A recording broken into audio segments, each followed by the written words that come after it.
नमस्कार दोस्तों, कैसे हैं आप लोग। आपका प्लैनेट एजुकेशन किड में स्वागत है। आज का जो कहानी है उसका शीर्षक है ईमानदारी के लिए दानव की परीक्षा। यानी एक दानव का परीक्षा लिया गया कि वो ईमानदार है कि नहीं है। तो आइए आगे बढ़ते हैं। एक समय की बात है, एक गरीब व्यापारी था। एक दिन वो शाम को बाजार से लौटा। चूँकि वो थका हुआ था इसलिए वो थोड़ा आराम करने के लिए एक छायादार खटिए पर बैठ गया। वो पेड़ पर झुककर खजूर का एक पैकेट खाने लगा। खजूर खाकर उसने सुपारी, जो खजूर के अंदर बीज होती है ना, उसको पीछे फेंक दिया। उसके चारों ओर एक भयावह आवाज़ हुई और वो कुछ देर के लिए पूरी तरह हिल गया। वो डर गया। वो व्यापारी डर कर पेड़ के पीछे खड़ा हो गया। उसने क्रूप, एक बहुत ही डेंजर फेस वाला, मुख वाला दुष्ट राक्षस देखा। राक्षस को देखते ही उसके पैर कांपने लगे और वो ज़मीन पर मजबूती से खड़ा नहीं हो सक रहा था। मतलब उसके पांव कांप रहे थे। राक्षस ने बोला, अरे मूर्ख, तुम मुझ पर पत्थर क्यों फेंक रहे हो? मैं शांति से सो रहा था। तुमने मेरी नींद खराब कर दी। तुम्हें इसके लिए मरना होगा। वह गरजता हुआ आवाज़ में चिल्लाया। राक्षस ने किसी तरह व्यापारी ने साहस जुटाया और बोला, महाराज, मैं आप पर पत्थर नहीं फेंकता। मुझे तुम्हें परेशान करने का कोई विचार नहीं था। मैंने जो खजूर के बीज खाए हैं उन्हें मैंने फेंक दिया है। मैं बहुत शर्मिंदा हूँ। यानी वो गिल्टी फीलिंग कर रहा था। इसलिए कृपया मुझे माफ़ कर दें। लेकिन राक्षस ने कहा, तुम अपनी धूर्त बातों से मुझे धोखा दे रहे हो। मैं तुम्हें अभी मार डालूंगा। गरीब व्यापारी ने राक्षस से विनती की, अगर तुम मुझे मारना चाहते हो तो मेरी आखिरी इच्छा के बाद मुझे मार सकते हो। राक्षस ने पूछा, वो क्या है? व्यापारी ने निवेदन किया, आप मुझे एक बार अपने घर जाने की अनुमति दें।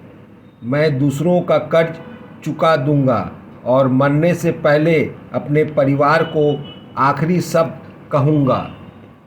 राक्षस ने उसकी बात पर विश्वास कर लिया और उसे अपनी इच्छानुसार कार्य करने की अनुमति दे दी।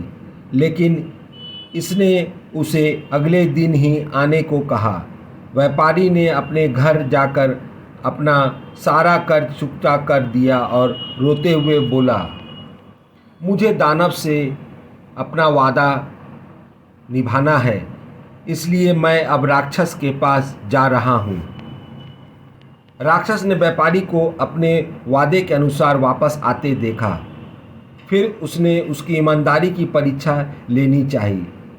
मैं अब खुश हूँ। मैं अब तुम्हारी परीक्षा लेना चाहता हूँ। मैं वहाँ से गुजरने वाले पहले 3 लोगों से तुम्हारे बारे में पूछूंगा। अगर वे तुम्हारे बारे में अच्छी बातें करेंगे तो मैं तुम्हें घर छोड़ दूंगा। राक्षस ने कहा और 3 व्यक्तियों की प्रतीक्षा करने लगा। पहला आदमी वहाँ आया। वो बूढ़ा था। राक्षस ने उसे रोका और पूछा, क्या तुम इस व्यापारी को जानते हो? बूढ़े आदमी ने कहा, हाँ, मैं उसे बहुत अच्छी तरह से जानता हूँ। वो मुझे पर बहुत दयालु, और जब चोरों ने मुझे लूट लिया था तो उसने मेरी मदद की थी। दानव को खुशी हुई। दूसरा आदमी आया। वो एक न्यायाधीश था, यानी कोर्ट का जज। राक्षस ने न्यायाधीश को रोककर पूछा, क्या आप इस व्यापारी को जानते हो? न्यायाधीश ने उत्तर दिया कि वो एक ऐसे व्यक्ति को लाया था जिसने उसे व्यापार में धोखा दिया था। जब मैंने उससे दंड दिया तो व्यापारी ने उसे माफ़ करने के लिए कहा। राक्षस कुछ देर तक मुस्कुराया। तीसरा आदमी आया। वो बहुत अमीर आदमी था। राक्षस ने उससे वही प्रश्न पूछा। अमीर आदमी ने कुछ देर सोचना के बाद फिर बोला, हाँ हाँ, उसने एक बार मुझे अपना व्यवसाय शुरू करने में मदद की थी। उसकी मदद से अब मैं बहुत अमीर हूँ। तब दानव काफ़ी संतुष्ट हुआ और बोला, मुझे लगता है आप वास्तव में एक अच्छे इंसान हैं।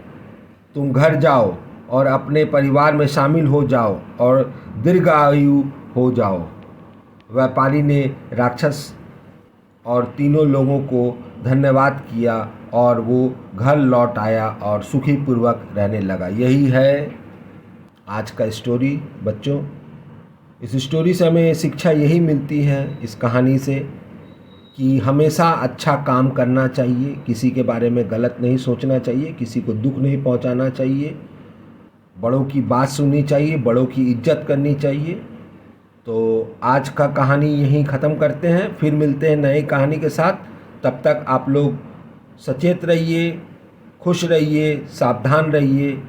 जय हिंद, जय भारत, वंदे मातरम। धन्यवाद।